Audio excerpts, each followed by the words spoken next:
This is the story of Queen Mangosteen, written by Peter Cassidy, illustrated by Sharon Johnson.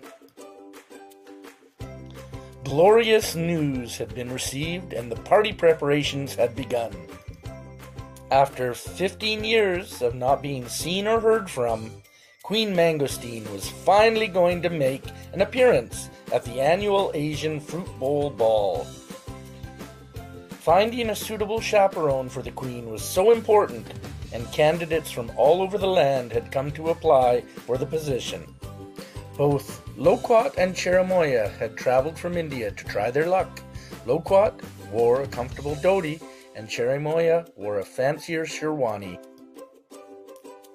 Wearing traditional hanfu, kiwi fruit in black cotton shoes, and kumquat in bright, beautiful silk shoes, had also made the trip in the hopes that one of them could represent China.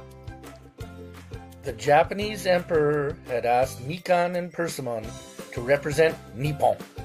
Mikan wore a yukata, while Persimmon was more casually dressed in his favorite jinbei. The RSVP attendance list was the longest that it had been in years, after news had spread that the Queen would be in attendance. Fruit from all over Asia had come for what promised to be a most regal event. Finally, the day of the ball had arrived, and the suitors were gathered in the waiting chambers, while Queen Mangosteen made her decision about who would accompany her to the party.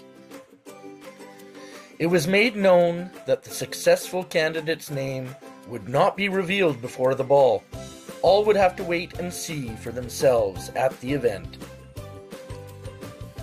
That evening, all guests gathered in the ballroom and waited for Queen Mangosteen to make her entrance. Everyone still wondered who would be on her arm that night. The door finally opened and in walked Loquat. "Were you chosen? Tell us, please," chanted the crowd. Loquat smiled and sang, "I promise not to tell, but just you wait and see." Following close behind, in walked Cherimoya, and again it could be heard. "Were you chosen? Tell us, please," chanted the crowd.